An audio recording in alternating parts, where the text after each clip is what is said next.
বন্ধুরা, আমাদের বিয়ে বাড়ি শুরু। যদিও আমার না, মেয়ে, এই মেয়ে রেডি হয়ে এখন বেরিয়ে যাচ্ছে। হ্যাঁ, গাড়ি চালাবো। মেয়ে রেডি হয়ে চলে যাচ্ছে। এখানে দেখো, দিদি বেরিয়েছে। দিদির হচ্ছে দুটো ব্যাগ। এখন যাচ্ছেন বিয়ে বাড়ি মহারানী। আর এর মন খারাপ। ওই নামো, চলো চলো। চল বাবু, দেরি হচ্ছে। চলো বেরিয়ে যাই। আর আমার চুল কালকে সেট করেছি, কেমন লাগে কমেন্ট করে জানাবে। হ্যাঁ, এই চুলটা দেখেছো কি সুন্দর। বিয়ে বাড়িতে বেশি কিছু জামা কাপড় শপিং করিনি, আমি এটাই করেছি। এটাই মোটামুটি পকেটের থেকে বেশি হয়ে গেছে শপিং। চলো চলো চলো চলো থেকে বেরিয়ে গেছি। আর এখন এসেছি হচ্ছে এ বাড়িতে, মানে বাবার বাড়িতে। ওখান থেকে মেয়ের একটা ওই প্লাজো প্যান্ট রয়ে গেছে। কালকে এখানে মেহেন্দি পড়তে এসেছিলো, তো ওই প্যান্টটা রেখে গেছে। ও এখন গেছে আনতে। 8:18 ট্রেন। এখান থেকে কোথায় যাবে, রিক্সা কোথায় যাবে? 8:18 ট্রেন। এবার 7:30 তো বেজে গেছে, 7:33 বাজে। এখান থেকে লঞ্চ বেরোলেই আইতো লাগবে। ওখান থেকে ট্রেন উঠে যাবে। দমদম থেকে আর ট্রেনে উঠতে হবে না, বা শিয়ালদা থেকে উঠতে হবে না। এখান থেকে একটা ট্রেন আছে, তাদেরকে পৌঁছে দেবে। ও আসলেই যাবো। এখন বসে গল্প করছে। বিয়ে বাড়ি স্টার্ট। আসবে আসবে করে বিয়ে বাড়ি, এটাই ভালো লাগে। এই চলে আসলে ব্যাস, আর দুদিন পর সব কিছু হয়ে যাবে, খতম হয়ে যাবে। দিয়েছে? এটা কার আছে? জাস্ট দেখ, মিমির কাছ থেকে সব নিয়ে আসছে চেয়ে। এটু কি দে। হ্যাঁ, তো এখন চলে এসেছি লঞ্চ ঘাটে। এখান থেকেই লঞ্চ ধরবো, কিন্তু লঞ্চ এইমাত্র বেরিয়ে গেল। এখন কটা বাজে? কটা? 7:49। 8:18 ট্রেন আছে। ওই পারে গেলে সামনেই স্টেশন, দেরি কিছু নেই।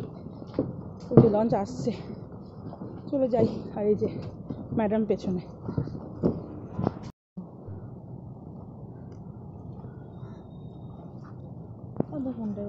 কেন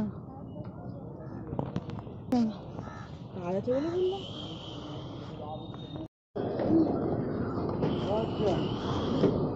দেখে দাদা, আমি জানি ও পাঁচজন এখান থেকে ছেড়ে। হ্যাঁ,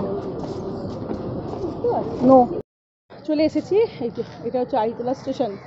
তো এই যে শোভাবাজার আর আড়িতলা স্টেশন একটাই। চলে এসেছি। এখনো ট্রেন আসেনি। আর ওখানে দেখো, ভলু ওখানে বসে বসে ঝগড়া করছে পাড়ার কাকিমাদের মতো।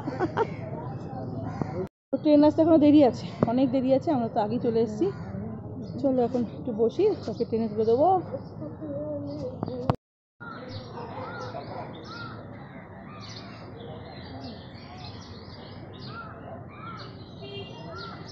চলে এসেছে। এখন ট্রেন আজকে লেট আছে। কটা বাজে? মোটামুটি 9:45 বাজে। 8:18 আসার কথা, যে ট্রেন আসতে আসতে করে ঢুকছে। চলো মেয়েকে উঠি। মেয়েও রেডি হয়ে গেছে, ব্যাগপত্র নিয়ে রেডি। এই যে ট্রেন ঢুকে পড়েছে। চলো ওকে উঠিয়ে দিই তারপর কথা বলছি। ওকে ট্রেনে উঠিয়ে দিয়েছি। এবার এখান থেকে একটু হেঁটে হেঁটে যাবো লঞ্চ ঘাটে। স্টেশনে আছে বেয়ালামি মাত্র। আর এখন যাব লঞ্চ ধরে এবার বাড়ি। লঞ্চটা ছেড়েও দিল, যা একটু হাঁটাও হচ্ছে। জন্য হেঁটে হেঁটে একটু অনেকটা ডিস্টেন্স থেকে নেমেছি। নেমে এখান থেকে হেঁটে হেঁটে যাচ্ছি। চলো যাওয়া যাক। এবার 5-6 দিন ঘরটা পুরো ফাঁকা ফাঁকা। ও থাকে তো সবসময় হই হুল্লো করে রাখে। চলো, ঘর এখন শান্ত।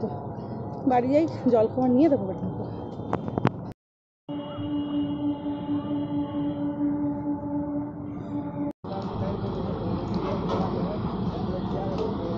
চলে এসেছি। আর বাড়ি এসে এই দেখো বিছনাটা কি করেছে। কেউ নেই ঘরেতে। আর আজকে ঘোষবাবু ওপরে পায়রার কম্পিটিশনের পায়রা উড়িয়েছে। আর এখানে গামছা, এখানে এই মানে একটুখানি এদিক থেকে হলো যা ঘর। এই আমার যে হাউসের পাশে এসে ঘরে কাজগুলো করে দিয়ে চলে গেছে। আর এখানে হচ্ছে হ্যাপি। খিদে পেয়েছে তো আমাদের এখান থেকে ফেমাস ডালপুরি, শালকিয়া মোটামুটি সবাই জানে ফেমাস ডালপুরি। তো ওখান থেকে ডালপুরি নিয়েছিলাম। ওই দাদারা যা উপরে আছে তাদেরকে দেওয়া হলো। আর আমি এখন খাবো হচ্ছে মুড়ি ঘুগনি, যেটা আমার ফেমাস। তো মুড়ি ঘুগনির জন্য ঘুগনি আমি কিনে নিয়ে চলে এসেছি। এবার শুধু মুড়িটাকে বাটিতে নিয়ে তারপর খেয়ে নিই। কারণ কাছাকাছি করা জানো দাদা 10:07 বেজে গেছে। এরপর যদি খাই না ব্যাস, আমার এত অম্বল হচ্ছে না এখানে রেখে দিই। একটু শশা কাটবো, আজকে যেহেতু শনিবার তো টোটালটাই আমার ভেজ। আমি ভুল করে পেঁয়াজ কেটে ফেলেছিলাম, তো চলবে না। তো এখন কোথায় গেল রে বাটি ঘুটি, কিছুই তো পাচ্ছি না। আমি ঘরের মধ্যে যে বাটি ঘুটি সব বেছে রাখবো না গুছিয়ে, আর ঘোষবাবু সে কী করবে, পাড়ার জন্য এটা ওটার মধ্যে নিয়ে দিয়ে চলে যাবে, আর ওই ছাদেই থেকে যাবে। দেখো এখন পেয়েছি একটা, কি হলো রে, কিসের আওয়াজ? আর এই গুলেদার দোকানের না ডাল বড়িটা জাস্ট টপ টপ লেভেল। মানে মোটামুটি সার্কেলের লোকেরা সবাই জানে যে গুলের ডাল বলে ফেমাস। তো আর এই যে শশা নিয়ে এসলাম। আবার আজকে তো মেয়ে চলে গেল, এবার আমি তো কালকে যাব, আর বৌদি যাবে হচ্ছে বিকেলে চলে যাবে, ও বাড়ি যেতে হবে, মানে বাবু মা একা থাকবে। ভাই আছে যদিও, ভাই আছে, হাউস হেল্পার আছে, কোনো চিন্তা নেই। তা হলো একটা মা হট করে মা মানে সবাইকে ভরসা পায় না, যতই হাউস হেল্পার যাই রাখো তাই রাখো, কিন্তু হেল্প মানে ভরসা পায় না, ওর জন্য যেতে হবে, কিছু করার নেই। চলো খাবারটা রেডি করে নিই।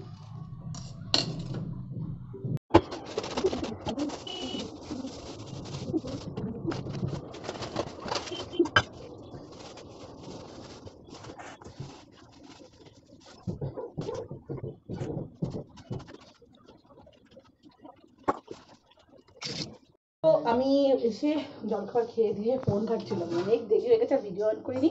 তো হ্যাপি সিম্বা খাওয়া হয়ে গেছে, আর খিচুড়ি বানিয়ে ফেলেছি।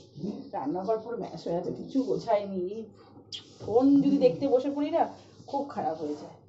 এটা তো ভিডিও এডিট করছিলাম, আর এই হচ্ছে খিচুড়ি। এরাও গরম গরম খিচুড়ি, আর হচ্ছে একটা ঘ্যাট করে নিয়েছি, আর ওইখানে আমার হ্যাপি। চলো খেয়ে নিই, এই দুপুর দুটো বাজে, খেয়ে দিয়ে তারপর আমি আবার বাদ বাকি ঘরে কাজ করবো। মেয়ে এখন চলে গেছে, মেয়ে পৌঁছেও গেছে। চলো ও ফোনে কথা বলছে, খেয়ে দিয়ে তারপর তো বিকেলবেলা আবার ক্যামেরা অন করবো, এখন কিছু দেখার নেই, বিকেলবেলা অন করবো। চলো সব ওখানে বিয়ে বাড়িতে আনন্দ হচ্ছে, আমি যেতে পারছি না, বৌদি একটু পরে বেরিয়ে যাবে, আমি যেতে পারছি না। বিকেলে ও বাড়ি যাওয়ার কথা আছে, বিকেলবেলা আমার শাড়ি ব্লাউজ আনবো, ও বাড়ি যাবো, ঘরের কাজ হয়নি, বাসি কাজ সব হয়ে গেছে। কিছু চুলটা যেহেতু কালকে এ করেছি, চুলটা জল টল লাগাতে পারছি না বলে ওই জন্য বেশি জলের কাজ করছি না, কালকে একদম জলের কাজ করবো। চলো খেয়ে দিয়ে নিই, খেয়ে দিয়ে তারপর আবার বিকেলবেলা আবার দেখা হবে। গুড ইভিনিং, এখন ঘড়ি কাটা বেজে গেছে 8টা, আর আমি এই যে আবার পোটলা নিয়ে যাচ্ছি ও বাড়িতে। মেয়ে দুটো জামা রেখে গেছে, এখানে ভুলে গেছে। বৌদি আর দাদা বললো না যে এখন ওরা বেরোয়নি, ওর জন্য এক সেকেন্ড ওর জন্য ফটাফট করে আমি দিয়ে আসি জামাটা, তাহলে মেয়েকে দিয়ে দিতে, মানে মেয়ে পরতে পারবে। ওই পিঙ্ক কালারের একটা জামা, আর আমি আমার শাড়ির ব্লাউজটাও হয়ে গেছে, ফোন করেছিল দিদিটা, তো ওর জন্য ওটাও আনতে যাচ্ছি। চলো গিয়ে ধরে ফটাফট করে 8টা বেজে গেছে, তার আগে আমি দিয়েছি। চলো এবার যাই, গিয়ে ওগুলো নিয়ে আসি। ও তাওয়াটাকে রেখে চলে যাচ্ছে, তোরা বসো, আসছি।